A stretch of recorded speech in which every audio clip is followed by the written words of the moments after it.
That's right. That's right. Red means green as we go live here at twitch.tv/conspiracy horseman infills. Infill at 60%, usually with 5 layers on the outside. So as I look in disdain at my 3D printers, they're making tears rain down like the monsoon. Listen to the bass go boom. Explosions overpowering infidels. And that's what we're doing, going over strong like heels do here on Light the Fuse. YALLA. Oh man, I'm jonesing to hear the squeal of my 3D printers, but I still got more maintenance to do.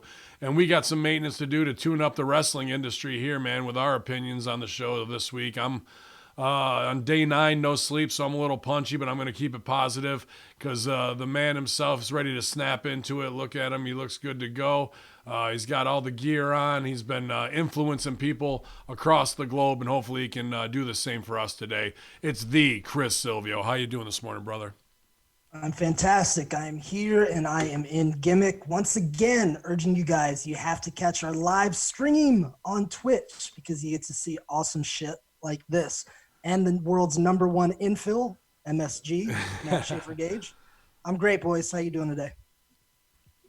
Good. I am the world's #1 infidel, but I'm infidel. I'm infidel 432. Matthew Schaffer. What's going on? Yeah, doing great, guys. Just hanging out here. Another day, grinding away as we do here on Hamin Media. Yeah, it's a hardcore day of meetings and social media and trying to hold it together. Yeah, but my infill, you can set infill at 20%. I like a stronger infill. It uses more plastic and takes more time, but depends on what you're making, so set your infill no less than 12%, I've been told, but because it just won't, there's no reason to. But I like a good 20 to 60% depending on what I'm doing. Yeah, and people think they're just going to hear about wrestling and conspiracy theories when they listen to our network, but they get like great life advice too. Absolutely. I might need you to calm me down later if I can't get this one fixed how I need it to go. I got all the parts, but we'll see if I have the patience to do so. These big, stupid hands and tiny little wires usually don't work too well together. But we'll get it going, man. I know we want to get in and out today, but there was a couple of newsworthy items. We had, I think, all listened. We try and listen to everything of people's whose opinions we obviously respect and can gain knowledge from, and us being OVW guys, Jim Cornette's going to play right into that, into what we've learned, and it's good to catch those cut up clips on YouTube. I enjoy going through them, but we had passed the F the Revival one around, and so I know you said you had some things you want to say, and I caught me kind of by surprise, so I got a little bit to add on there, but go ahead, buddy. Yeah, I think you and I were both intrigued by the same segment. I listened to the entire show, which I thought was a strong show. I've told people on this show and on my network, Cornette was one of my mentors coming up, gave me my first national opportunities and somebody that taught me a lot. With that said, I don't necessarily agree with everything Corny says. I'm a wrestler in 2020. He was a manager back in the 80s, so it's two different worlds. One thing I did find interesting about this was when clearly they were trying to work the angle with the Young Bucks and the Revival on the podcast, and they were attempting to work it like it was real. And I got to thinking, a part of me was I wonder if Cornette is setting something up to come in and manage the Revival against the Young Bucks, which has been, it's been said he managed the Revival for the last few years. Would it happen? But hearing everything he's talked about AEW and then hearing him working it on his own show, it kind of got the gears turning. But the other point of that is Tony Khan. I think the businessman Tony Khan that likes wrestling would see the intrigue in it. But the politically correct Tony Khan, I'm not sure if he'd ever pull that plug. What'd you think? Yeah, I think you're spot on there with especially what, belly blush wise and hypocrite wise of when they roll out the N-bomb, tape right after that deal gets done and he does it. They're going to look belly blushed for sure. So that might keep them from doing it. But also their markdom might keep them completely myopic and push it that way for the FTR on that. After him being so critical, and Jericho or all the stadium stampedes and him not getting it and whatnot, and I'm never watching again. And and then to have these guys on here that he marks for, because they are everything wrestling that he loves, and they stand out for a reason that way. And they had a hell of an opening, as we'll get here on Light the Fuse. But then he starts going into work mode of pushing along the storyline of the fucked revival, and the Bucks went into business for themselves, and that's how it caught fire.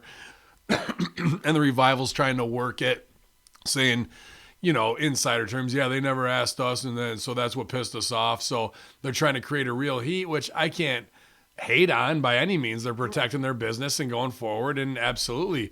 But Cornette, there goes his fucking integrity of being a fucking bang bang straight shooter, because it's pretty transparent to the workers. I don't know how it plays to non-workers or pundits, that Cornette is now facilitating their storyline, which lays the groundwork for Cornette to come in as a monster heel manager and manage these two guys. But we've set everything up on an SJW morality premise, banning Linda Hogan because of some tweet. What you gonna do, brother, when you got to make the decision to put Cornette and have people really turn the channel and help get these guys over, or don't? And it's Cornette working now for AEW to help his buddies in a storyline, cheapens Cornette's credibility. And that segment did that to some degree, if he doesn't show up on TV. I've been listening to his show for a while, and every time he has an appearance himself, he will talk about it in kayfabe. Like, let's say it's going to be he's managing someone against the Rock and Roll Express. Right. He'll be talking about how they're really going to put it to the Rock and Roll Express. He never breaks kayfabe, even on his podcast when he's involved in something, which got me thinking about the revival and why he was participating in that. But think about this, man. Like, there's a lot of things you could do against it. And I mean, you're saying it could hurt his credibility. I don't really see that as much. All I can imagine is the heat. Imagine the heat from the wrestling fans. I'd love it. Fucking Cornette is in the building. I don't think we could recreate heat like that anywhere in pro wrestling right now in 2020. No, I don't think you could. And it's a perfect opportunity. And once he starts going into work mode like that, we're all like, the deal might already be done. You know, like, is it coming? But then the sweet hypocrisy of it all, as the pundits, you know, and watch them burn their audience. They're going to burn their audience multiple times. I was going to wait till this to get to this. But, you know, we're bringing people in. The revival, Brody Lee. Now, who else is coming? I just asked Stevie this, so you guys are getting it early for the Light the Fuse. The game is going to have to start being played. Who else is coming? Let's name top 5, right? Zack Ryder and Hawkins are on their way. Rusev, possibly Rowan. Joe Hennig, probably as well. And then you might be able to even mix in one, maybe two more off that, Gallows and Anderson down the line after they do an Impact stint and make their 15 grand there, and then do 5 dates and come in. Maybe an EC3 down the road. Who knows? But there's at least 5 or 6 of the future endeavored 30. You know, maybe the Ascension be great in there in that tag division as their tag division expands. Now, name me 4 or 5 people who are on the roster now, contract or maybe pay per basis, that are going to be out the door, bro. Because the reality of them, we're not going to hire ex-WWE guys and future endeavor. We're making our own guy. That's already out the window, isn't it? So more of the hypocrisy and who do you pick? I don't want to make this sound like who do you pick to do it, but like who's on the chopping block? If you got 5 or 6 big payday names coming in, that's 5 talent spots plus even more if you got to get rid of people to free up money. So who is that? It's hard to say, man. You know, you guys know how I feel. I really like Butcher and Blade, and they had a great match on this episode of Dynamite. Yeah. Fucking awesome with the FTR. But just based on the way they've been booked, perhaps they're viewed as expendable in AEW's eyes. I wouldn't want to see it. Maybe, but they're building that tag division strong. So I think that I agree with you on that. But like the tag division is one of their main draws because their girls aren't holding up, and the main event is what it is. So I think I could see members of the Dark Order too. Yes, Dark Order I think could be gone. That's one of the top ones, would be gone right away. Also, Stevie said the Librarians probably be gone, And Sure. Jack Evans and his partner would probably be back to Mexico, but I don't think they're under contract. I think those are all, the bookings will just dry up. You know what I mean? They just not getting called anymore. Sonny Kiss and Janela, like they're, we haven't even seen them on TV. We just saw them this week in a new, what's this pairing going to be going forward, but how easy. I guess it depends on how this goes. Yeah. You know, this So might be their last shot. it very well could be, dude. It's going to be bloody waters ahead for them coming off of that and going back to the Indies. It'll be an interesting time, dude. And 2CW, rumors of 2CW reunion 2020 or 12-2020 possibly. First talent announced, Spike Dudley already. And the poster, the poster looks mysteriously like El Champion's outline on there too. So let's just say, even though they're executive vice presidents and Khan is the label that pays me, that ultimately 2CW guys are diehard loyal to 2CW and Josh, and probably a third of your AEW roster will be on that fucking show. So it's going to be an interesting time, but that will also be the catalyst of the fuck you, because not that Josh has con money, but Josh could do just as much as at con with 1/10, and Josh might be able to get that. You know, so based on devotion and doing things the right way, it could be an interesting 2021. If it was really me, and Con was going to hire somebody, I'd hire Josh to come in and be my showrunner and producer, because all those guys trust them implicitly, whether it was Brody Lee, the Young Bucks, Butcher and Blade. Like, that's all 2CW made talent right there. There was no elite before that, bro. So it'll be an interesting year at the end of the year this year, I think. If we have wrestling, if we're able to have shows even. I saw Canada's closed through August, the border. No essential travel. So there goes any bookings I thought I might have in July and August. Matt, what's going on over there in Seattle? I hear you guys are having a shitstorm right now in Washington. Can't Your hear mic you. is off. You're now. off, buddy. Yeah, there's a lot of protests going on right now, continuously every day. I'm out here in Tacoma now at my parents' house for the week, and I was at the store yesterday. I was just talking to somebody, and he was like, "Yeah, it's just protests out here every day." I saw a lot of businesses boarded up, but here, specifically in my mom's city, my mom and dad's, they're in phase 2 now. So like now bars and restaurants are starting to open up with limited seating availability. And people seem to be out and about. I mean, I went to the store yesterday. I think the only thing I really couldn't do was like go to Best Buy. My tripod broke. So that was really the only thing I couldn't do. But other than that, everything seems normal here. Seattle, it's going down. Protests galore, tear gas. People are calling for the mayor's mayor recall to get rid of her. There's petitions out there in the streets. There's a band by the name of Martial Law. Great band, by the way. And I know the guitar player capitalizing on this, and they're out there every day playing to their fans and stuff like that. Martial Law. So just want to shout out them. Anything else, but nothing else, man. Just chill. Is there a large African American community in Seattle area? Oh yeah, I would say it's a huge melting pot of African Americans. The poly scene is very big up here as well. Islanders come up here from Hawaii, and they live up in the Washington area. Played with a band actually out here. Yeah. Nice. So, And is there a history of police brutality, killing, slayings, anything like that? I just haven't heard much news come out of that area. So it's interesting to me that that's one of the hotbeds of the country with protests. well, I mean, Seattle, as far as the citizens, no one has. I don't think anybody's been killed. I think there probably has been, injuries. I'm assuming when you've got tear gas being shot at your head, or you're lighting up bottle rockets and throwing at people, there's going to be injuries, but nothing that's been fatal in regards to that. It's just been people have been trying to police themselves. Like I saw a protest where it was the protester who was throwing the bottle rocket at the cop, and then the whole protest, everybody in the front flipped around and went after that guy. So I've seen that a couple of times, but then the police ended up shooting tear gas with the whole crowd's back turned now. So they're still taking advantage of that situation.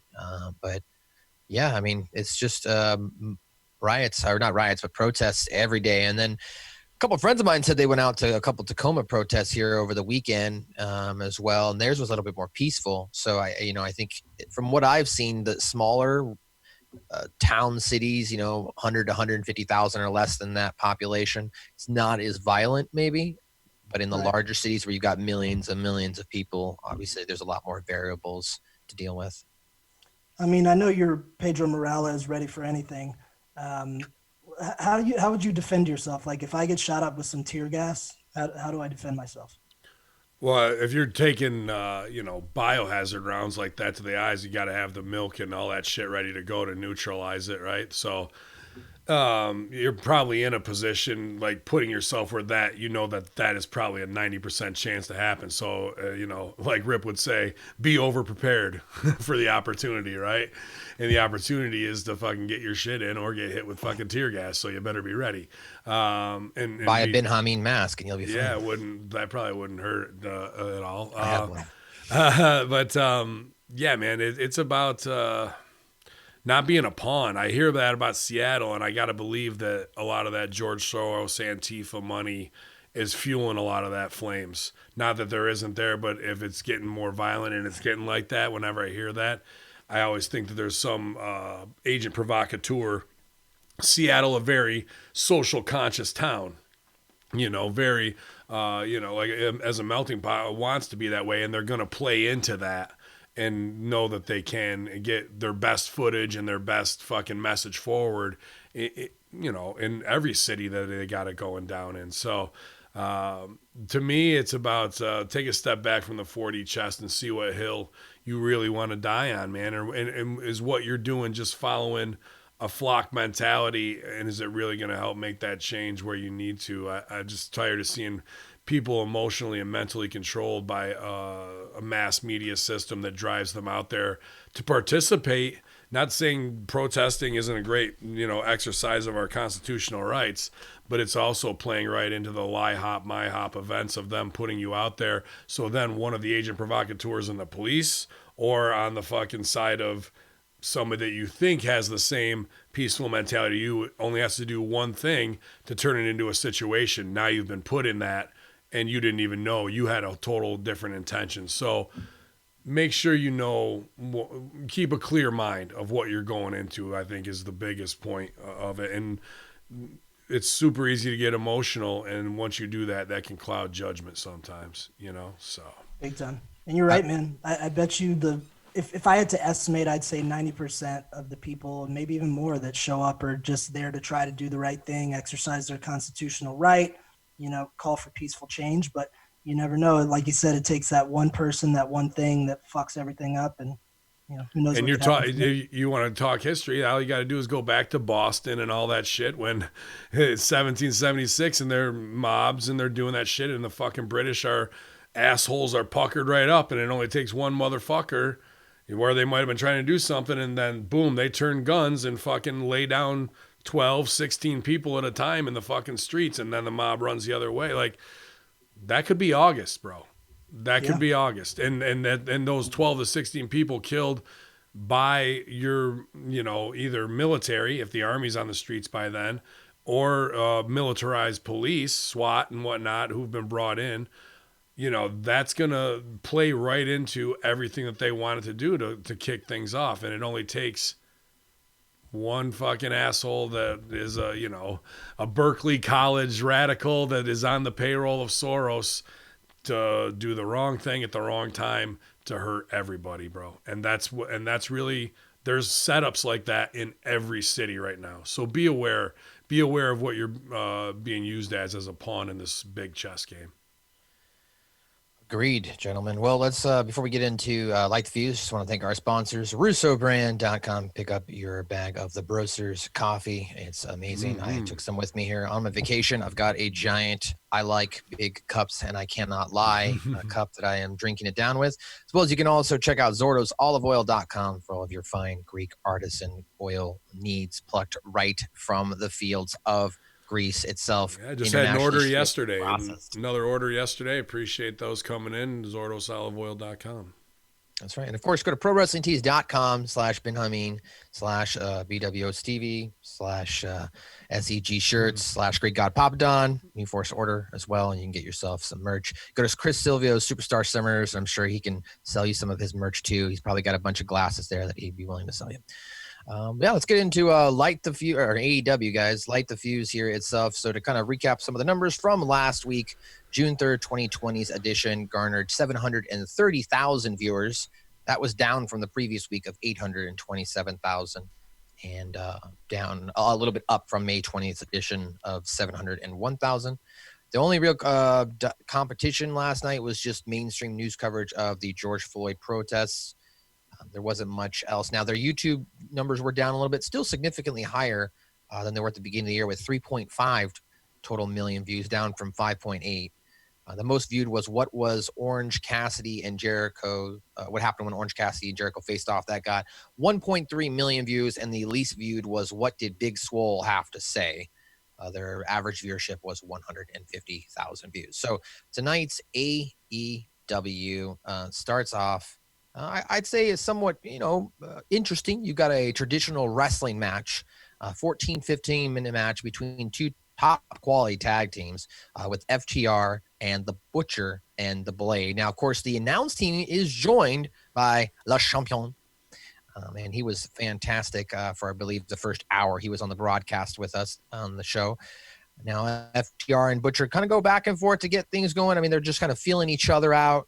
As I mentioned, this was a 15-minute match, very action-packed. I wouldn't say there was a lot of high-flying moves. There was a classic, cross-body off the top, but there wasn't really any flips or anything like that. It was just traditional old-school wrestling. Even at JR, I think it was either Excalibur or Shivani pointed it out, and JR was like, yeah, it's sight to be seen. Even he's hasn't seen some traditional wrestling in a while here on AEW. Ultimately, the match concludes as the things kind of got hectic. The legal man is constantly changing, and the pace kind of intensifies. It picks up, and FTR picks up the victory as Dax comes in for the second time and picks it up. So winner of this match, FTR, fuck the revival, for the revolt, few the revival, few the revolution, whatever they're calling themselves. Mr. Silvio, you are a tag team wrestler. You got one tag team belts. What did you think of this match? OVW boys. I am a tag team specialist. Yeah. I will say this, man. I am too. Me too. Yeah, you're kind of a tag team specialist. You're more like a domination and destruction specialist. Yeah, you're kind of. No, man, this match is one of those ones where I couldn't take my eyes away because I wanted to see where they would go and where they kept going. It was very well structured, well paced, traditional, good tag match. It was really, really good wrestling. And the FTR are fucking great pro wrestlers. I mean, it's hard to find many better than them from a pure wrestling standpoint.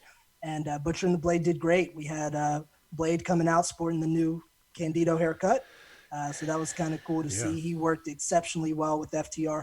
Only thing I'm not sold on yet, and I don't know where they're going, and you guys know I always take the wait and see approach, but I'm not quite sure. I know personally I don't want to see the Revival as babyfaces. I'm not sure where they're going, but part of it was strange to me to see them firing up and G'ing up on the apron and shit. Like, they don't scream babyface to me. I don't know. Am I the only one here? I agree that they don't scream babyface, even though they got the cool truck and they're bringing them in with that value of WWE. But the story they tell afterwards where they bypass the Bucks to get heat back on the Butcher and the Blade again is where they're making them baby the most, So they're not dudes you want to cheer for, but they want the hardcore wrestling. I don't know. There's more value in them being heel, absolutely. Like they made after that promo, they made the Bucks heels, and I feel like those roles would have been reversed. They're reversed, man. So right. This is, I don't know. Like, this is where Khan has never been trained and doesn't know what he's doing, bro. Again, he doesn't know how to do business the right way, and he's marking out because they're his NXT favorites from back, whatever, and they can do this. I like when they showed Tully and Arn taking notes. The match was excellent. Best Butcher and Blade match we've seen. Mm-hmm. Unfortunately, again, 0 wins, bro. Zero wins. You can't beat the Revival, though. So for once, I was okay with them losing. But they could have done Bucks run Jungle in there. Boy. They could have done something, throw it out there. And Bucks, you could have beat the Revival there. I disagree. Buck super kick, Yes, sir. boom, and then Butcher and Blade get the win on them, spin out. You don't think that wouldn't hurt them? Everyone wants that storyline. Why not kick it off? Fuck the win. We fucked the revival on their first thing. If it's fuck the revival, then they should be fucking them over. So I wouldn't book it that way, but I can see your logic there, and I think the Revival is strong enough to get themselves back up and recover from that. If anybody's strong enough to, they are. Yeah, I think, come in, whatever, da-da-da-da, even feign the super kick. Like, they're going to do it, and they back up, and they're there with the heel finish. We could have got storyline over, a win for Butcher and the Blade where they haven't won, and they beat the best team coming in. Now we're building stakes in a tag team world, and everyone's got a real bitch and beef about it, So 31 flavors there, missed business or whatever you want to call it. But their wrestling is so Trump tight, and they in a basic storyline, yeah, give them the win. It's their debut. But if we're gonna do something tricky, there's other things that could have been done. But I don't know if I want to wait for this or not, but here's what perturbs me and what I don't like, and it's just going to be another problem. The alley spinning off type thing. Right? What the hell was that about? So in 4 weeks, we've now put her completely with QT Marshall and the Nightmare Collective. And then in the meantime, we have Penelope Ford and Chris Sabin coming out, and they're putting over their shoot relationship and being engaged. Meanwhile, we know that Pepper and Cherry are fucking married, but now we have to suspend disbelief for this stupid storyline when she was much, much better with Butcher and the Blade as the third part to round that out. I put this over with Stevie, and all I can think of is somebody wants to get with her, and they're trying to cause animosity between them. And this is in real life, and there's because I can't see any other reason why you would split them off. And we've seen this in WWE before, where a married couple, they'll put on opposite rosters and send one on the road and whatever. And usually 70% marriage in wrestling end in fucking divorce, especially if it's help caused by somebody who's trying to bang your wife. And rule number one is what? Don't bring your wife around the boys. So if you marry in the business, she's already smartened up to it. So we're all fucking carny. So who knows what's what? And that's all that. Pepper is such an amazing, nice guy too. And that's why he's making a good heel right now, that they're not going to stand up for their business because they put in 10 years on the indies to get here. So they're going to do what's asked of them, whether it's wear white when they know they shouldn't be, whether it's take 16 losses in a row when they're heels, whether it's your wife splitting off with QT Marshall for no reason whatsoever that facilitates the storyline, and we get no reason why in your storyline. Something's rotten in Denmark here. As an office guy, something feels off to me. And let's not gloss over what really made this show for me is Chris Jericho on the fucking mic right out of the gate. Jericho's gold in every segment that he's on there, but this one he really helps to facilitate the story out of the gate. Yeah, I don't disagree with a lot of your guys' statements there. I thought that potentially, you said, Butcher and Blade losing obviously is not a good thing. You don't want to have the Revival as well, though, kind of, I guess, lose on their first night. Maybe they could have been in the ring against someone else, but they set it up with Butcher and Blade, right? So I guess you kind of have to pay off that attack from last week. Not a lot of options here other than, what you may have laid out, Ben, and what you have kind of thought about Silvio. So kind of just a toss-up there, 50-50, either or. Moving on, though, to the post-match stuff. We had Tony Schiavone get in the ring with FTR. Now, they begin a interview. However, before Tony Schiavone can even say anything, Young Bucks come out. They make their way down to the ring. They thank FTR for helping them out in the ring a couple weeks ago, talk about their reputation and history, kind of do like, let us finally introduce ourselves to you. They run down their whole career, talk about them being the best. But before a match can happen or before they can kind of shake hands, there's an interruption as the Butcher attacks from behind. Then Kip Sabian and Jimmy Havoc attack. Kenny Omega and Hangman Page come out, and they all kind of break loose away. There was a little bit of jaw-jacking. I don't know which member of the FTR between Hangman. Hangman's just sitting there holding his beer. It's probably something along the like, oh, we're going to take those titles. And Hangman was like, oh, yeah. So I don't know. I thought that was kind of funny just watching. He should have slapped that drink out of Hangman's hand. That was a missed opportunity, too. Like they good. could have stepped up like fuck you, and then bang hit it out of his hand. No, fuck you, bro. And like that would have ratcheted up because they all ran in there like they wanted some, and then they were in there and nobody really gets any. Like a little bit, but like nobody's left standing is like we got the high ground. If anything, they should have piled in, and FTR should have been the last group standing while everybody else gets shit canned out of the ring because it's their moment on their arrival, and they should have been up strong there. Yeah, it Silvio? seemed kind of quick also. Like it seemed to kind of fly by that segment. And like I said, it did strike me a little bit odd with the Young Bucks being clearly the heels in this scenario.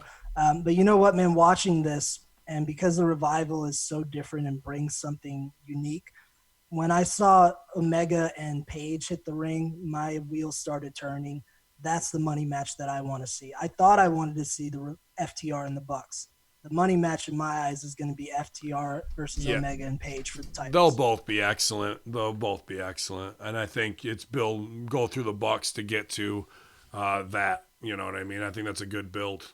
Hopefully it doesn't take more than 3 weeks, but or hopefully it takes more than 3 weeks and they don't shotgun it in 3 weeks is what I meant to say. But my hope and faith in most wrestling creative decisions across the board are not very strong lately.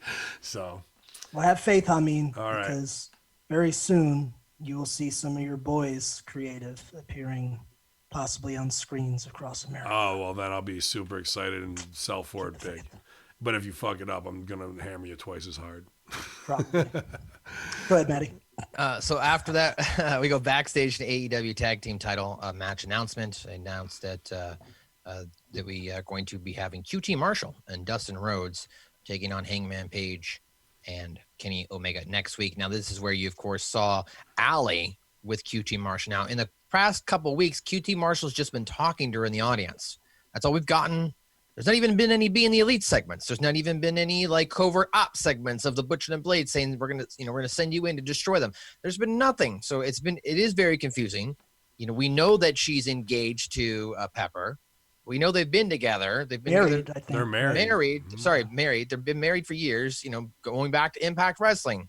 So it's very confusing that I'm supposed to suspend my disbelief. The only thing they could do to save this at this point is that Allie was sent in there as a total work and that she stabs QT Marshall in the throat and kills him in his sleep. That's the only fucking thing that will save this at this point as far as it being a wrestle crap, another terrible stop and start decision, like Awesome Kong with the fucking knife with Brandy cutting people's hair with what was the other group they were trying to form? Like all these, dude, we've been in business for 6 months and 7 months really.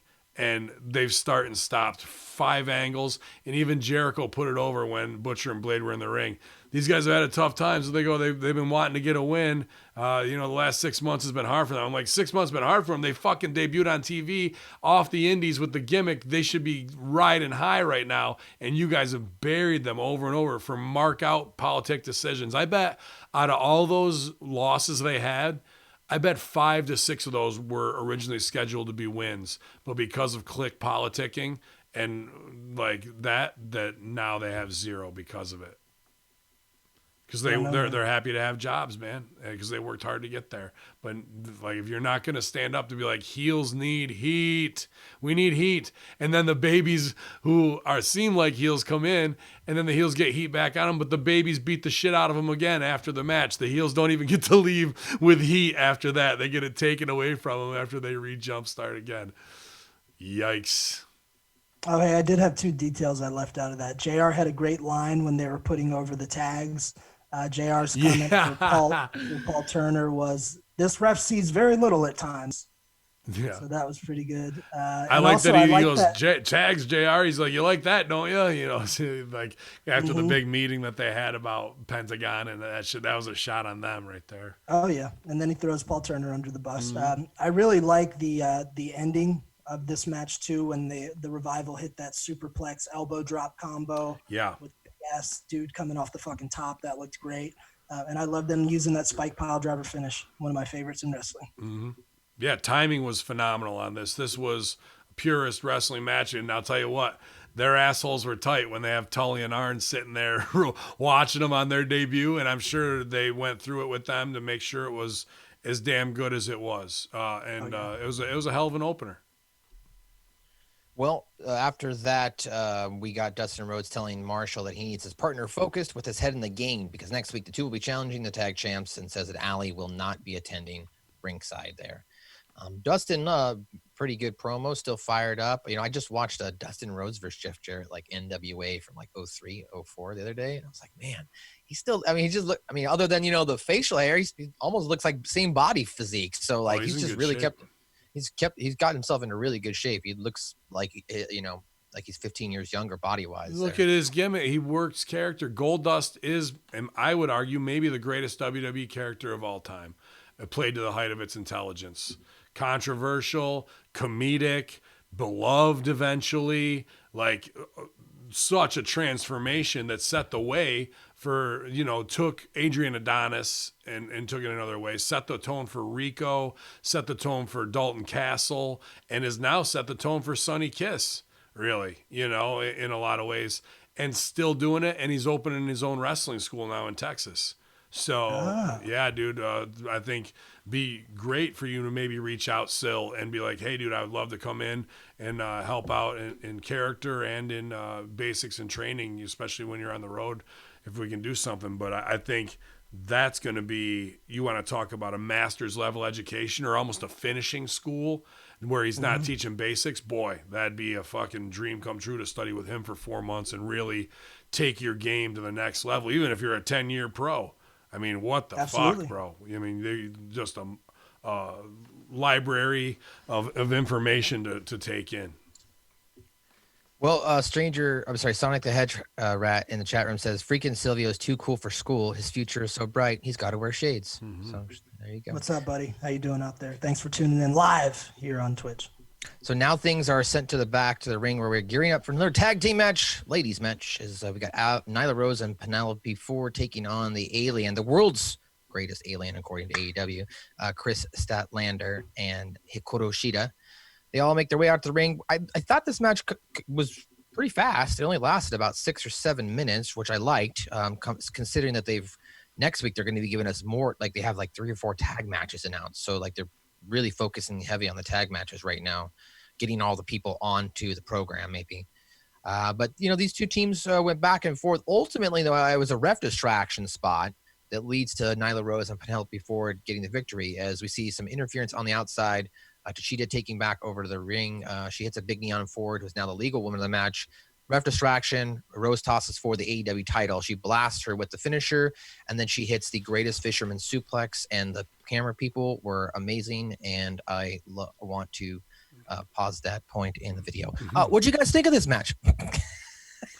I liked it that it was short. I liked that it was shorter because they've had issues with going long and getting sloppy when they get winded. So let's keep it shorter, keep it safer, keep the action tight. And, dude, I think the money's been on Penelope Ford the last 3 weeks, and I think they see it. I didn't see it right in the beginning when it was with the Janela and thing there, like as her as the C player. But the way they've highlighted her sex appeal, her beauty, and heels getting heat, I thought this segment worked, man. It was good. They're building on the momentum. Last week we had that strong match with Nyla and Swole, and I was thinking about this while watching. Nyla's been showing up 2 weeks in a row. She's put in a real good performance. Overall, it was good. I had no problems with the match. A couple things I could build on, like some notes for Statlander. She did a spot where she did this beautiful standing moonsault onto Penelope Ford, who's significantly smaller, and it looked great. It looked like she killed her. Then the next transition, Ford was doing like a fancy DDT onto Statlander. So I'd like Statlander to start picking up on those details and maybe taking care of her moves a little bit better. After you crush the smaller person, you don't want him hitting a move on you immediately. And I do see some money in Ford. She just needs more development. My main issues with Penelope right now, her timing and her selling. When she sells, she's dead. She's flat on the mat. She's not moving. And you can see when the babyface is trying to get into a comeback or feed or whatever, it's taking extra time because they're waiting on Ford to get back up. So she just needs to pick up those details. She got a good look. She executes moderately well. She gets some time in and learns how to sell properly. I think she could make some money for him. I agree with that. Statlander, I think they were hyped on, and that there's a couple things that, like you said, she's still a little green in her game. And Penelope Ford's no ring general, but the way they've set her up to get heat and be on top has worked pretty well in the short amount of time they've been focusing on her. So, and it was a smart finish too, because Ford didn't get much in, and everything she got in, granted, was on Statlander, but she got beaten up most of the time she was in, and then she won at the end. Nobody saw it coming, so I think that's good booking. At the end of that match, I wanted to get something in. Darby Allin skateboards with Tony Hawk next backstage VTR. This was cool. I marked out for it because it was Tony Hawk. I was like, I was so tired. I had done the Horseman. I had done 2 Horseman shows that day. And what do we do in the morning? Impact. And I'm like, I just want to watch it, Mystery Science Theater 3000, and go to bed. And I was like, but I got to watch AEW. So as soon as I hit send on that tweet, they cut to this. And I was just like, dude, perfect. You just gave him the shine with Hawk. You didn't have to do nothing except do the cameo, shot in black and white, and then I don't know. I don't really talk about this that much, but I skated for years, like yeah. Me too. Like from age 11 till probably like 19, my ankles are blown from it, and as I got bigger, just taking mad slams. So if you've ever dropped in on a vert ramp or even like a 7-foot half pipe and you've slammed to the ground and know what that feels like over and over and over again, to watch him drop in off this ladder until he finally stuck it, which is every skateboard trick ever. If you're a skater, you know that you just eat shit until you finally get it wired, and then you can usually do it 9 out of 10 times like that after that. But dude, that's what he was doing. He was on the top of the ladder trying to fucking 5-0 Smith grind down it while dropping in onto just a flat ramp, bro. And he ate shit, 9 times, 10 times on camera hard before he got it from a top of the ladder, dude. It was fucking good. And it only took 60 seconds. Best spot on the show. Tells you pretty much all you need to know about Darby Allin. Yeah. 60 seconds also. He's going to fall, bust his ass, get crazy, and get back up. But you know what, man? I'm not so sold on Tyson anymore. I kind of want to see Jericho Tony Hawk now. Why not, dude? I think that would be phenomenal. I think that would be phenomenal in there. I think just Jericho talking shit to Tony Hawk will be fucking funny that way. And then like Jericho, they could do a whole fucking thing at this. They could do a skate park brawl, and Jericho has to try and skateboard, and he takes a fucking huge bump and eats shit, and like all that would be gold. Sammy bro. could use his little scooter. The whole 9, dude. And he's in the match with Darby, and you have Bones Brigade. You can bring back old fucking skate crew names, all that kind of shit, bro. It's all right there. Beautiful stuff. Yeah, and just speaking from a pop culture and awareness standpoint right now, they are remastering and releasing the Tony Hawk 1 and 2 games in full HD in September. So it was just a great way to capitalize on that as well, being aware of Tony Hawk's name is back in the pop culture again. And you got to figure that a lot of those diehard fans, or a lot of the diehard fans, are probably my age group, or Silvio's age group as well. And we grew up with Tony Hawk, the video game, as well. We had it for our PlayStation and shit like that too. So it works on so many levels. Maybe Darby Allin ends up being a downloadable character in a future game. Absolutely, it works something like out. You know what I mean? Sure, he will be. Absolutely, that just based on this one thing alone, he will be. How about this? You say that Hawk's going to be his tag team partner, and they get a big match, and like Tony, you've seen more shit with Tony. But then when it comes to it, it's not Tony Hawk. It's fucking Murder Hawk. Lance Archer comes out and fucking, and fucking kills him. So you turn Lance baby, but after we fucking buried him on his big heel fucking thing, you might as well make him a mercenary for hire, ass kicker, half baby face, half heel, right? And that'd be an easy way to fucking swerve it. And you have Tony Hawk in his fucking corner. You bring it out like Hawk's going to fight. Oh, I didn't mean you, brother. I meant... fun. So after that, we got the latest update on Britt Baker. That's a video package. Updates her fans on her road to recovery from her constantly changing, very minor injuries. And after that video wraps up, we went to a commercial break. Ben, did you want to point anything out on this video at all? just more great comedy. I mean, the timing from Rebel picking up the weight and that type of shit, and just it just looks like the people I love the most, and getting to paint their picture, man, with the brushes the right way. And it's refreshing me because I've been sitting through a decade of this shit that's just been brutal Guantanamo Bay torture from writers and producers who don't have a fucking clue. And I just sit there waiting for the one little small piece of hope artistic that pushes our buttons for either laughter or action adventure or drama, high drama, and I don't get it. But in this, I get it in a minute. In 2 1-minute segments, I went, yes, awesome, yes, funny, let's go, what's next? And they had me pumped up, ready for the next thing. So bravo to everyone involved in both of those segments. I was dreading watching wrestling, and not even that the Revival and Bucks thing and them, that was an awesome opener. But I was like, at the end of a long day, in 2 minutes, they drew me back in. I can't hate on them for it, man. I don't want to be a dick, but I can't be. Silvio, I'm proud of myself here. I figured out how to balance my mic. But what did you feel? How did you like that video package with Britt Baker? Congratulations to you. Thank you. Thank you. She had a great line where she was talking about overcoming adversity, and she said, like an unexpected microbiology test I didn't study for. Aced it.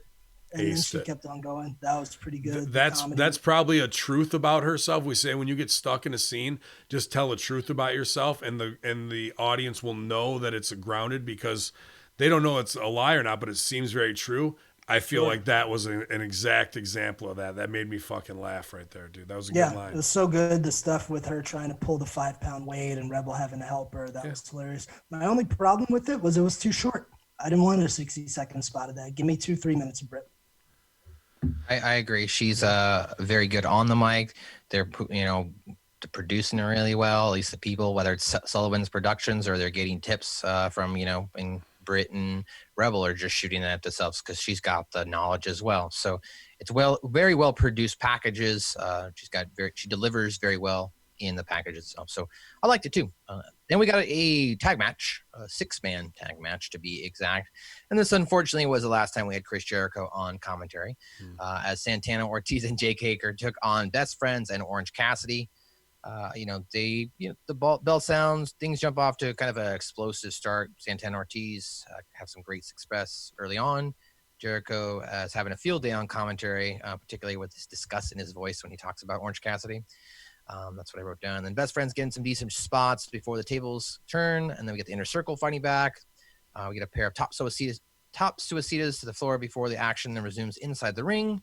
Head to the mid-match commercial break, and then the conclusion of this match, Hager goes to cover Orange for the pin. Best Friends hit the ring, leading up to the breakup, and all hell breaks loose. Eventually build to a big leaping cannonball spot from Proud and Powerful to Cassidy.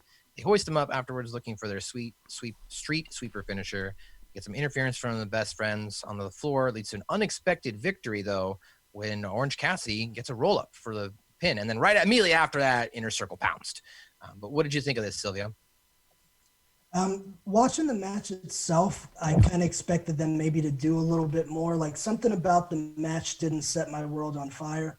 But then when I saw the business they were doing after, I realized what they were doing, because they needed to put a lot more emphasis on the back end than the match itself. It was okay, not a bad match by any means. All these guys can work, and they did pretty well together. A few notes I did have: it was good to see Trent back, and I would make Trent the next heel TNT champion. He'd be the perfect guy to get all the young baby faces over and make somebody like a Jungle Boy or a Darby Allin by putting the belt on. So Jericho, Cody, I want to see Trent. Jericho pointed out Trent. What's his last name? I don't even know what his stupid last name is. He lost it in a poker tournament. Sorry, go ahead. Yeah. And then Jericho called Cassidy a pool shark, which I thought was a cool line. And this one goes out to you, Hamin. So I'm watching Cassidy, and I'm trying to, I've been trying to figure out what's the best way to sell Cassidy and keep him strong, make him a top guy. So I'm watching him, and Hamin, is the money with Cassidy in the anticipation of what's going to happen out of this? Is the money in the nonchalance, or is the money in the physical, he can actually go? Because it seems like we're dipping into all three of these pools. Right. What's your take? It's not on the physically that he can actually go. I'll tell you, he went in this match. Almost everything he hit was clean as a fucking whistle. I was like, God damn, this guy is fucking timing was on point. Strikes, high level shit was safe and on point. But I'm going, I don't want to see any of this. The whole thing, the beating at the end would have meant so much more if he didn't get nothing.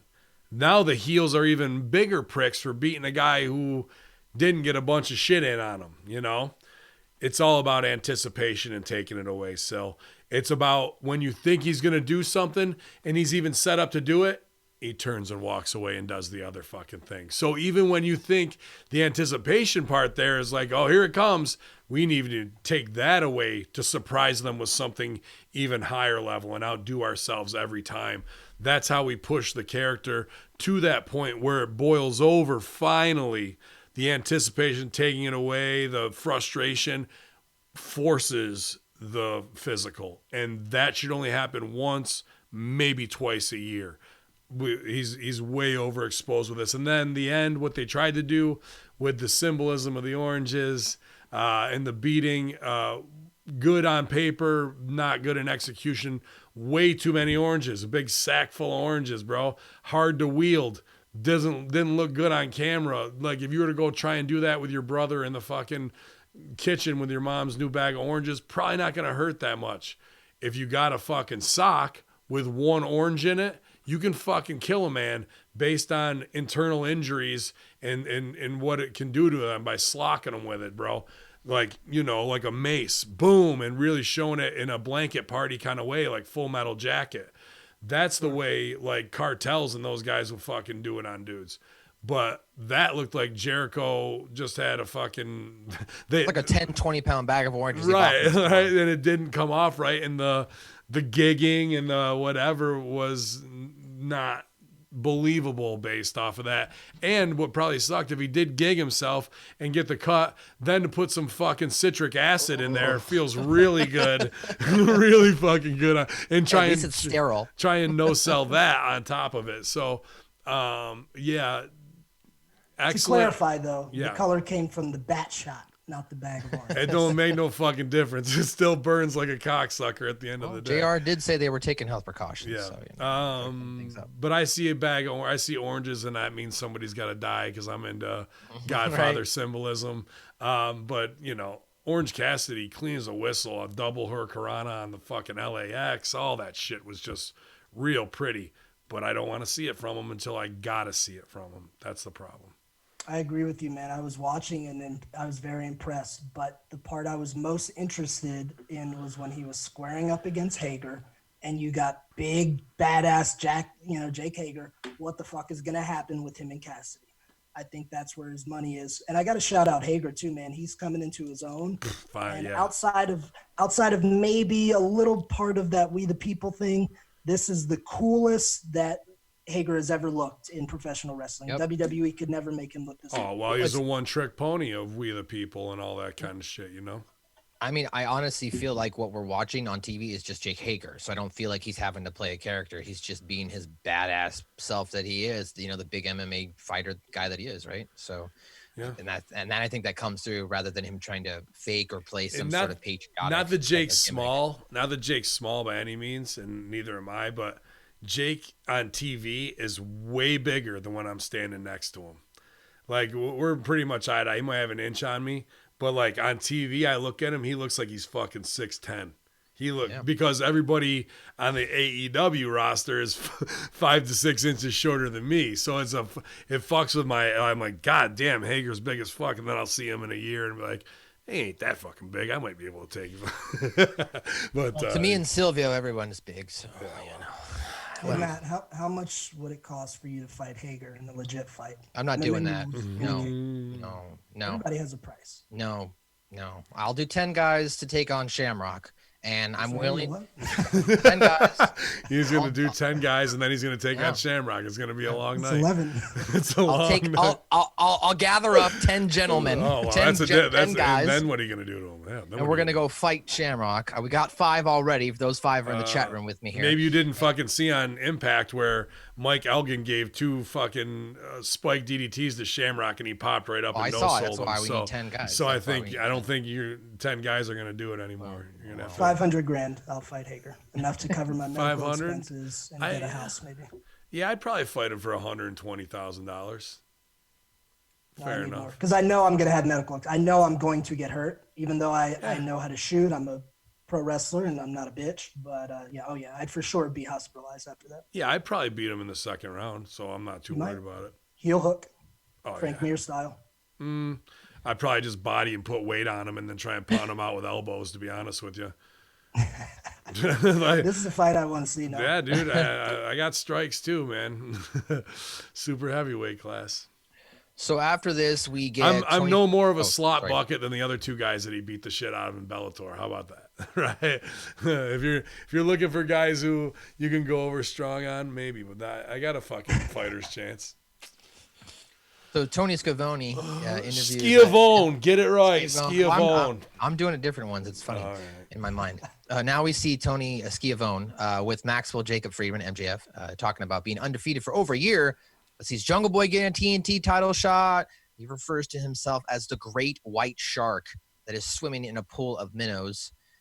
Does the typical Erical fashion. Then he sees Billy Gunn walk up. Gunn says he too is great, and he kind of makes fun of Billy Gunn. We're always getting his worthless son jobs. Billy Gunn needs to be the world heavyweight champion. I mean, the guy is just Right. Well, I mean, he's got the most credibility. He should be able to come. He should be the champ. But he's a cheerleader on the side. Like, I know. Dude, I got to say, you want to talk about dudes they're bringing in? All 3 of them could be gone on payroll cuts. I was thinking that. Like, well, I think Billy Gunn, though, actually has like a producer type role, though, too. Yeah, so he does. He's a coach. Exactly. So he's just out there filling crowd at this point. I imagine if the pandemic wasn't going on or whatever, he wouldn't even be in the audience. But I would like to see him wrestle more, and we are going to see him wrestle more as this interaction between him Gunn grabs MJF, and then MJF calls over for Wardlow. So Wardlow comes over, and this sets up what looks like a match next week with MJF taking on Billy Gunn or Billy. What do you think of this, Mr. Silvio? I think Billy Gunn, I want to see him used in high-profile matches. Sparingly, we're not going to get it all the time, but for the next 2 or 3 years, he could do a handful of high-profile matches and make them good. He can even win some of those to keep his credibility, but we use him as a vehicle to put other guys over. He's great. MJF, we all know, is an incredible promo. He's hilarious. I did like him calling Jungle Boy Jabroni Jack Perry. That was a pretty good one. That was good. This had great potential. I like even calling your loser scumbag sons, hey, trying to get him a job or what have you. Like good stuff that way. Come here. Yeah, no, I really liked it. I'm enjoying Billy Gunn, as you mentioned there. I'd like to see a Billy Gunn Kenny Omega match. I think that would be a good match, just because I mean Billy can go with anybody. It'd be a good match, but it wouldn't be heat. Really, it needs to be somebody like a Luke Harper or like a heel to go over on him. Okay, that's a good point. I was just thinking from a wrestling standpoint, I think Billy Gunn versus Kenny Omega would be a good wrestling match. Why? Why do you think that? Well, I think Kenny Omega's, got a very good background in wrestling itself, and then you're working with an in-ring veteran like Billy Gunn. I think that Billy Gunn would be able to tell a story with Omega in the ring. Maybe he's not as high-flying, maybe slow things down a little bit more, and maybe be able to get Kenny over to more of a casual-based audience versus just trying to do all these Japanese moves and not selling certain things. That's decent. I don't have a problem with that. I just see somebody on a big ass tear like Murder Hawk or like an incoming Eric Rowan and fucking they try and do something, they fuck over his sons, and that's why dad has to fucking step out. The heat is getting beating the shit out, a monster beating the shit out of the kids, where dad has to fucking step up.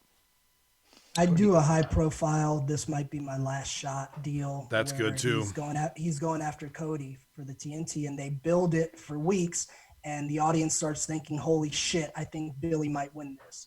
And he has a fucking fantastic match with Cody, puts him over in the end. Or maybe you turn Cody heel, and then you have Austin turn on his dad, and now you put Billy in the back, and now Austin's Cody's lackey, and that's next generation taking on, he was second, third generation, now taking on another generation, right? We'll see. I don't know if Austin's ready for all that. Well, after that, we've got Sammy Guevara taking on Colt Cabana. They square off one-on-one action, finish the ring entrances on their scooters.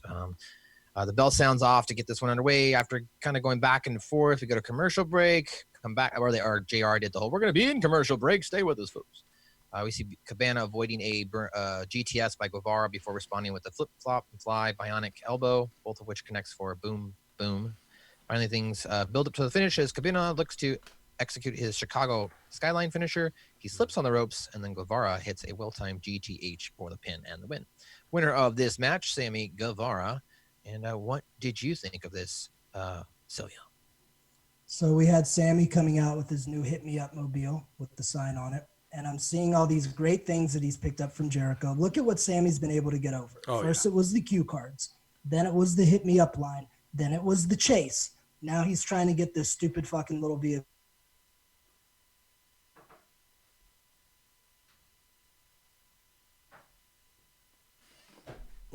Sammy needs a high-profile win. Did I cut out there? Yeah, so everybody cut out for a minute. Yes, so he got over the scooter, and it's a much-needed win and a good win for Sammy Guevara. And Cabana was great, man. I really love the work Colt's doing right now. He's in the best shape I've seen him in a long time. His work is clean. He hit that moonsault like no one's business. He worked very well with Sammy. It was a smart finish. He knew how to get Sammy over and himself over in the process. I thought it was a really, really strong match. Yeah, even the slip on the finish with the go to hell is a F you to Punk, in there. So interesting little politics in the match that lead to him going to knock on the Dark Order door later. But before, at the end of this, Brody Lee comes down, gives him the handshake. They just push things like this too hard. What does that mean symbolically? Dude, you don't have to fucking drive it home. We get it. He helped him get back on his feet. He helped him get back on. What does that mean? Oh, it's got a little bit of symbolism there. Yeah, I know. You don't need to call out symbolism because that's the fucking point of symbolism. It's a psychological upper level. So those things in wrestling kind of irk me. But, dude, Sammy definitely gets it over. They're a little cartoony in the beginning when you're kissing the sign, which is fine in wrestling. But I like that Colt just threw his fucking prized possession off the side. That's fucking good stuff, man. That fucking makes me laugh. And Colt just has that fun, natural ability about him. The jacket from Japan that he wears and the gear. Before anything ever happens, he's like a firework, already. So it's good stuff, man. I got to run upstairs real quick. You guys cover for a minute. Go. Well, after the match, as you mentioned, the Dark Order, as you can see, I've now gotten into gear. And the Dark Order, the entire updated faction, we see both Uno and who's the other guy's name? Stu Grayson. Sorry, Grayson and Uno. And they make their way out with Brody Lee and the rest of the faction. As been mentioned, Mr. Lee extends his hand to Colt and helps him up to his feet before walking past him, leaving to the back, and Cabana follows him, almost kind of hypnotized, as he is tired of losing his match. Then we immediately cut to Sammy Guevara, who's in the ring, and he's like, cut his music. So he cuts his promo. God, okay, you can't hear me. It's hard. There you go. So, yeah. So Guevara said he's the best wrestler in AEW. This brings out Matt Hardy, and he kind of came out as broken Matt Hardy. That's what I'm not broken. I'm sorry. Regular Matt Hardy. No, it was will not die Matt Hardy. That's what I was picking up from. So he claims to have no problem with Sammy. He said Sammy is the future. I mean, he reminds him of a young Matt Hardy. Hardy said for Sammy to realize his potential, he needs to get away from Jericho. Sammy says he can't trust Hardy because Hardy tried to kill him, and Hardy went from 2020 to Matt Fax to Matt to Damascus. I did like how he did the version 2. They kind of did their own parody of version 2 here with the little graphics on the side. Gave us a little fun fact. Ends the segment by saying that he will eat and delete Guevara, as that was his final. I got the broken. Maybe it was Damascus, but that was his final form there by saying delete. What did you think of Sammy and Matt Hardy's interaction? Looks like they are going to continue to move this forward. So first, rather unceremonious return for the Dark Order. Think about that. They didn't even speak. They didn't fight. We haven't seen them in months, and they just stand there. But aside from that, Sammy and Matt, I like that segment. It's a little weird to me. I'm not completely sold on Matt switching all the time. Like it's a little confusing to me, but he did it very well in this promo. And he had a funny line that if you're Puerto Rican or you like Puerto Rican food, you know about. The graphic said something about mofongo, which is like a very popular Puerto Rican dish. I'm trying to see if I have the exact line. And matter of fact, Matt often craves mofongo.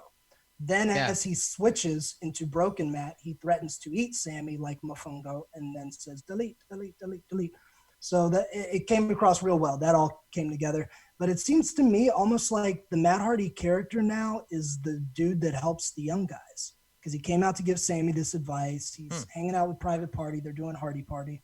So, again, wait and see. I'm not sure where they're going with all this, but good segment. You know, I mean, I would assume just based on Matt Hardy's career, right? I mean, he's got nothing left to prove. So, I mean, he's probably, willing and wanting. He wants to probably help put guys over and, create more stars and for future generations. So that way the business continues to thrive. Obviously, he's got kids. I imagine his sons and, Jeff's kids are probably going to grow up and be wrestlers too. We're going to get the Hardy Boys again in 16 years. So there's got to be a business for it to come back to, right? And Maxwell's already worked on TV. Right. He's like 4. Yeah. So, I mean, what if in 10, 15, 16 years, his kids are wrestling now, and now the guys that Matt Hardy helped put over right now, they can go, man, when I started out, your dad put me over, so now I get to do the same for you. So, yeah. What was that? What was that? I got some music going there in the background. I think my dogs or Jenna's trying to break in here. Maybe both. So then we went to a video package. It starts off with the bad boy, Joey Janela. He's at a bar. He's taking down shots. He's drinking a lot. He kind of reflects over his last year in AEW. Puts over the fact that 1 year ago he was in a main event match against Mox. 1 year later, now he's sitting at a bar. I really liked this package as far as kind of giving some semblance to Joey Janela, kind of now giving him more meaning. I like that he's kind of got a beard. I like that he's been off TV now. So when he came back on TV now, he's kind of got a new look. He looks like a man. He's down on his luck, right? So I really like that. Give you more content. And sorry, I'm under attack. I can hear. But that's He's fine. Firing at me with the Nerf gun. That's fine. More content for you. Go to patreon.com/ got my gun. Patreon.com/VanMuscles. VanMuscles. And once again, another reason why you have to watch this on Twitch, because you never know what the fuck is going to happen. Patreon.com/VanMuscles, and you will see her.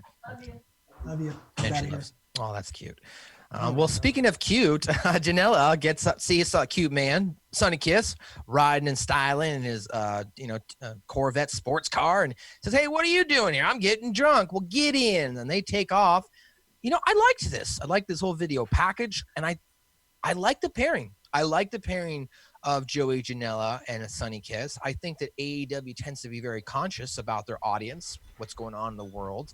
And I think this could work really well right now. With everything going on, you put a gay black man with a white guy, a hipster white kid or whatever, and, maybe they can come together and form some sort of unity. I like the overall message it can be, put in, underline, not necessarily having to throw it down our faces or down our, but I think it could be cool. What did you think of this Joey Janela Sonny Kiss package? I think we're finally getting to see Joey be himself for the first time in quite a while. That was shot just like Joey previously filmed when he had his own videographer and he was getting himself over. It was the same shot, the same angle. So it's clear that they're giving him a chance to try to be him and see if it gets over.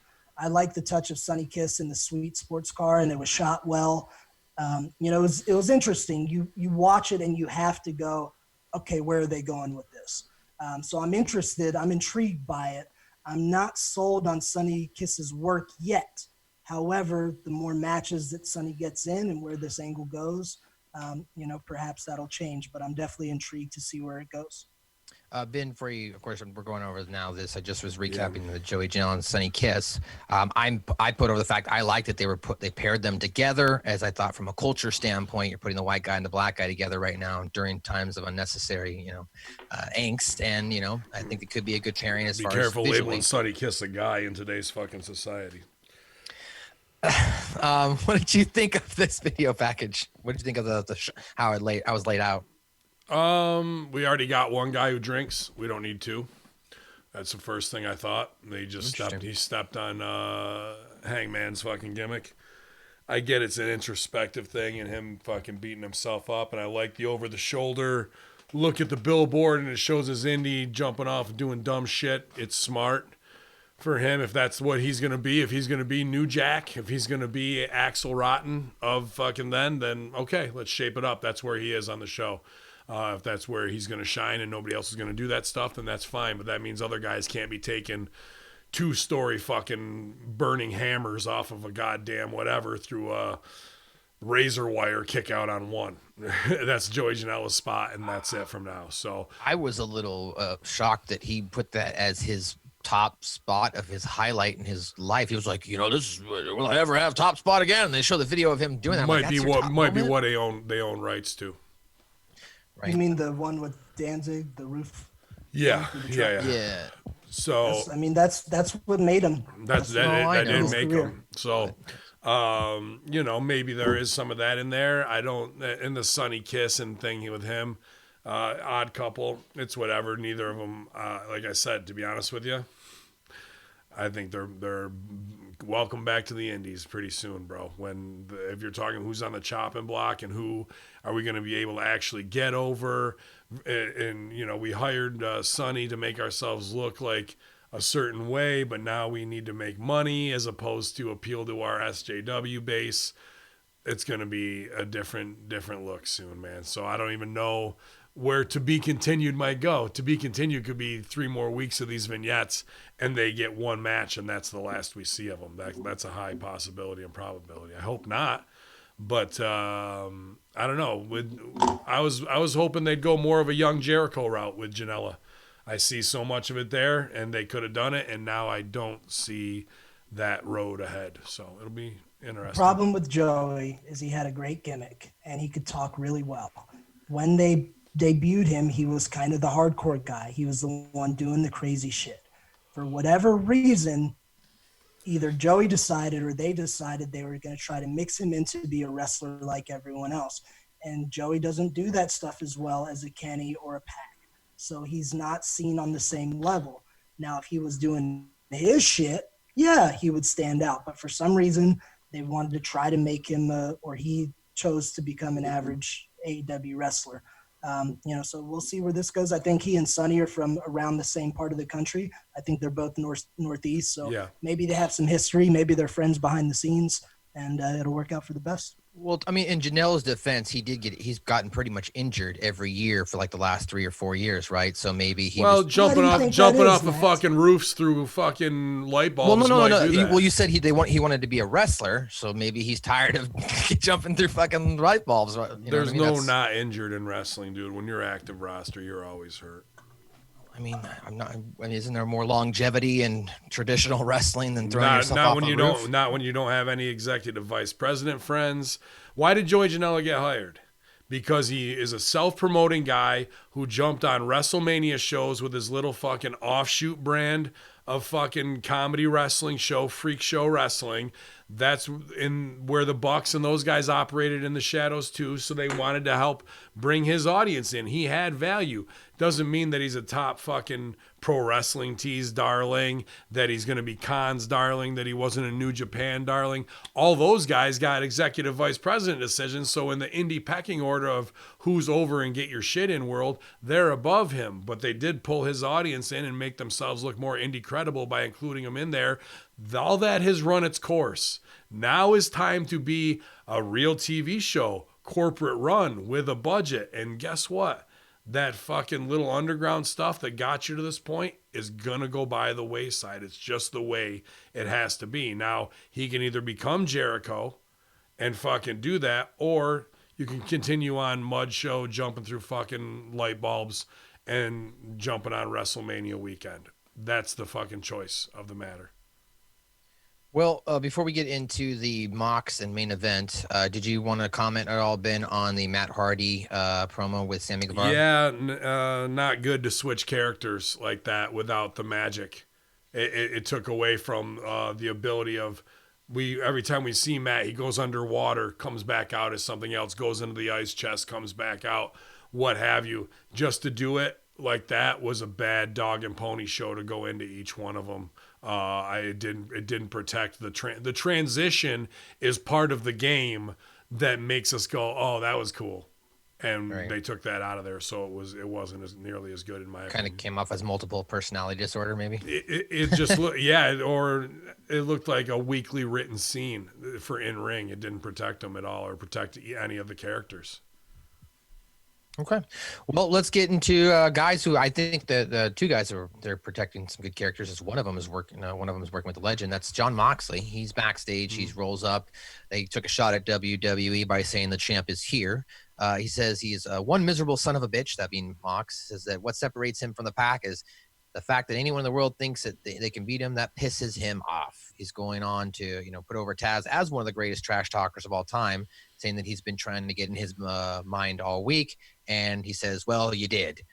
But before he can say anything else, as he's talking about Taz storms out, comes in the picture and says, I was back in my trailer and I hear you. I hear you flapping your gums out here, brother. You want to make challenges? Well, step up, motherfucker. Like, I love that fucking New York shit, bro. You just feel it. Doesn't matter what he's saying.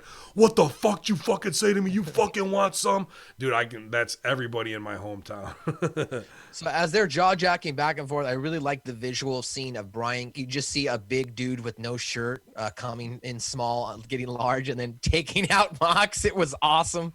Production work there by those guys. So as I mentioned, Cage comes in, slams him into the barricade. They kind of start to fight back, but then he violently swings something at his head, and then he throws him into the hood of the car. He swung like a crowbar, which missed, and that hit the window. And then he threw Mox onto the front window, which kind of cracked, and then they took off. So I thought this was really cool. I liked this segment, and I liked that the fact that actually one thing I didn't like that it said AEW license plates on the car, because that kind of made it feel just a little too placed. If it had been like a regular car, but I'm being nitpicky as a production kid. Silvio, what did you think of this? Good stuff. Moxley, good promo. He got his ass whooped, thrown through a car. Really good build to the match. Maddie, you're throwing some gems out there today. I don't know if you realize this, but you just said a big dude with no shirt comes in small and gets large. Yeah.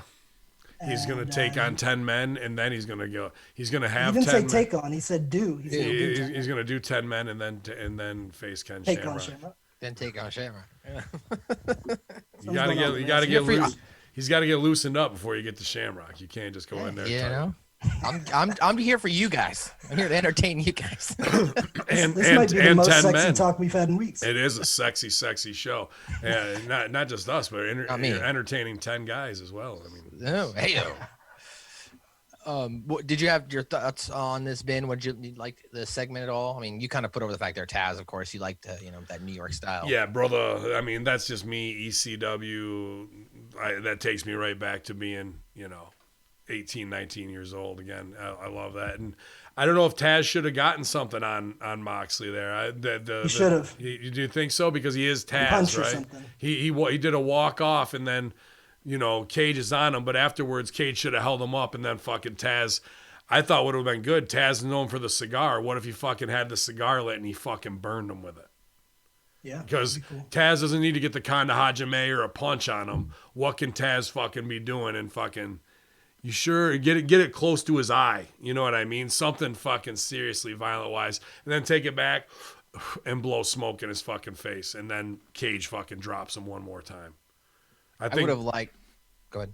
Well, I mean, that's scary as fuck. If you ever had anybody, a cigarette, not that, secondhand smoke, whatever, kill you, but like, you don't want to get burned. You have one of your friends like fucking get it close to you and shit. Like, that's an asshole thing to do. Like, good little heel heat right there, and what Taz is known for. I think it would have been cool if Mox had maybe gotten busted open, and then Taz walked by and he took his towel and he threw it at him and he said, "Wipe yourself off, you're bleeding." That's a Rush Hour reference. Yeah. But yes, this is a great build between the two competitors. And I think that Brian Cage is being kept looking really strong, coming out, doing quick bits in and out. And I think that this is a great story they're telling right now. I hope that in this instance, they're going to take the title off Mox. I'd like to see a heel champion in AEW. I don't think it's going to happen, but I'd like to see They're it. going to bring in 3 monster heels, 3 of the biggest fucking underutilized guys in the business, possibly. I don't know about Murder Hawk in there, but definitely a property. Luke Harper and now Brian Cage, and they're going to be all 3 of them on their first time out. Oh, man. Well, speaking of getting beat on his first opportunity for a TNT championship, Cody versus Mark Quinn. Main event here. So as we wrap this up here, guys, I know I want to let you gentlemen get on with your production days and busy days. Ultimately, though, I mean, I don't think I need to go through this. Cody wins this match. I'll kind of Didn't even need to. Dude, as soon as the match started, you fucking circled Cody. Like, they pulled 20 minutes. You don't even need to a high spot, no sell off the top, da-da-da, bing, bang, you're up, reverse out, hit this, kick out, back. That's 20 minutes of that, dude. As soon as I'm writing on the notes, circle Cody. Yep. Like, there was no reason to stick around except for what may happen in the last minute after this match. You know this kid's not winning. I will say there was a pretty brutal spot as we saw Quinn hit that 450 off the top of the turnbuckle to Cody when he was laid out there on the ramp. And he also hit a shooting star press as well, or he went for it one. Apparently we didn't learn fuck all from spot. last week when we almost got hurt and fucking blowing our partner's leg out. So let's keep doing it. But ultimately, yeah, Cody wins because, he's defending the title every week right now and he's not getting credible opponents or, any credible build to it. But match-wise, Silvio, what did you think of the match? I'm on a different page from you guys on this one. I really liked it. They did that vignette before the match, and I thought in 60 seconds, Cody got Mark Quinn more over than anything else in AEW. They had a very good match that made sense. It was a good wrestling match. They told the story of the leg. They told the story of Mark Quinn fighting. Finally, he goes for his big move. Cody catches him in that ankle lock into the submission. It was logical. It was believable.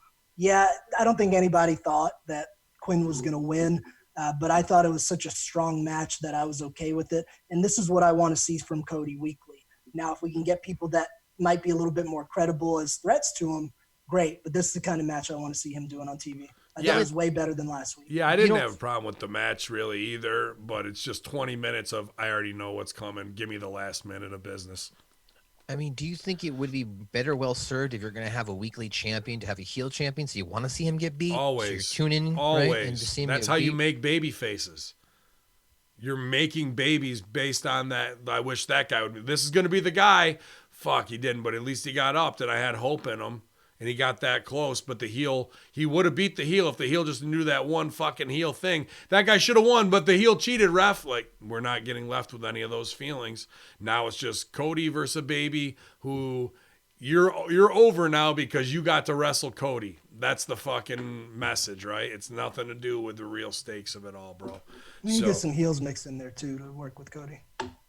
Well, they are trying to. That's a great segue as after the match. Show seems to kind of wrap up everything. Can I say one thing here that I kind of got to laugh and shit on a little bit? How about when Cody goes, I'm going to defend this title from guys outside of AEW, right? The TNT championship to try and make it look like it's going to go anywhere. And then I see a fucking slew of indie workers. Dude, I'll get you booked here. We'll come challenge for you here. Da, da, da. You know what that fucking means when he says that, dude? It means he wants to fucking work Nick Aldis. He wants to work Marty Scurll. He wants to work Will Ospreay. And he wants to work maybe fucking Harry Smith. It has nothing to do with bringing in indie fuckfaces from around the country to, like, get a big shine, dude. And, like, to see them all sell for it, like, just a lot of stump thumpers who are good old boy hometown heroes. I love them to death. I work with a lot of them. I am one. Like, wake up to what the fuck is going on, dude. You know, a guy like Sean Carr in the Northeast, maybe Cody would bring him in to fucking do something. But, like, all these under guys who think they're now going to get an AEW shot because it's an open challenge. All it is the fact that he wants to work Skrull and fucking those guys again, dude. Wake up, fucking indie workers. Wake the fuck up. Well, as the show ends, we then get Jake Hager. He comes out and he starts attacking, and then this ends up with a big brawl in the ring again with Private Party, Matt Hardy, and Cody in the ring, and you got the Inner Circle coming out. Cody's like, I know what you want. You want a shot at this title? Well, you get it at Fyter Fest. So that's what they're setting up. Cody versus Jake at Fyter Fest. Did you have any final thoughts on this episode, Silvio? Good. A lot of good wrestling matches on it. Yeah. Some of the multi-man like run-in spots I thought missed the mark slightly, but the wrestling on it was really good and the promos were really good. So I will say overall this was a pretty successful Dynamite. Ha ha ha ha ha ha! Colt Cabana. I mean, what do you like? Yeah, join the cult of Cabana. We'll all go eat Chicago hot dogs together and do podcasts. It'll be good. WrestlingTees.com/Benami. That's and Colt Cabana. We wouldn't have Pro Wrestling Tees if it wasn't for Colt Cabana. We might not have a big wrestling podcast community if it wasn't for Colt Cabana. So, got to give him his just desserts there, man. Yeah, this show was good, great wrestling top to bottom. I thought the Revival were flawless in their execution in ring. It was damn good to see, and all the way to the main event it built. But really, pre-tapes, show don't tell character is what I love, and we got 2 of those back to back, and they hooked me in 2 minutes. So that alone was worth watching. When I wanted to turn it off, they did a good job that way. And with things like Orange Cassidy, we still haven't gotten the game the right way to get max value, but they protected the girls by going a lot less. And made them look more important that way and protected people from getting hurt or doing sloppy spots. So a lot of holes they're patching, but a lot of storylines need fixing, whether it's the alley, stuff like that, or Butcher and Blade having some incentive and whatnot. We really need to look, okay, we might have the major things done, but let's take a look at our second and third tier and make sure we're not dropping the ball there.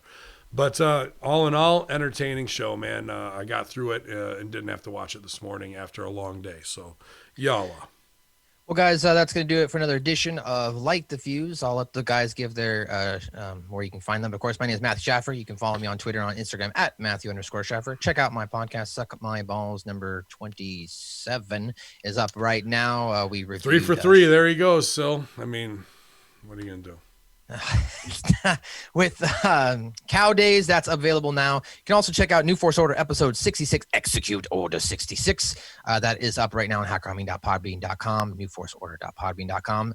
Because here we are, we're getting older all the time, feeling older all the time, feeling younger in our minds. Chris Silvio, take it away, sir.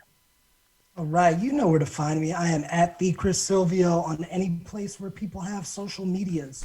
Chris Silvio Superstar Seminars on Facebook. Please visit my page. I am still booking select clients for my world-renowned character development workshop and advanced ring psychology classes. I've recently started taking some high-profile clients, so my time is becoming more and more scarce. So if you want to get in on the train, hit me up today, and we'll get you set up. I'm just going to be over here doing my thing, trying to hustle and make the wrestling world a better place. And you do, Sil. You make it a better place here at hackerhamin.podbean.com, at twitch.tv/conspiracy horseman, just in my life in general. And to keep you shining and seeing you inspiring other people keeps me motivated. I may need to get motivated after I take an hour nap here to get refreshed, because got to do the NXT review with Man Beast, the Man Beast, and also got a very cool call with artist I got to consult with, female hip-hop MC, very talented. So look forward to possible collaboration. That for one of our sisters, helping her with her theme music. And then I've got something else even that I've got to do. So I can't remember. Some JBL energy drinks? I don't have any JBL energy, man. I got the Broasters coffee, but that ran through me like I got a poopski, and fucking, now we'll be on to the next one. We'll get another shot of caffeine, but I really just need to get a 20-minute cat nap in here. You know where to find me. You know who it is. I'm always on this bitch. You know how to support us. But the best thing you can do is get pumped up, spark that fuse, light it, stand back, run, get away from it all before it all blows up in your face here on the Light the Fuse podcast. YOLA.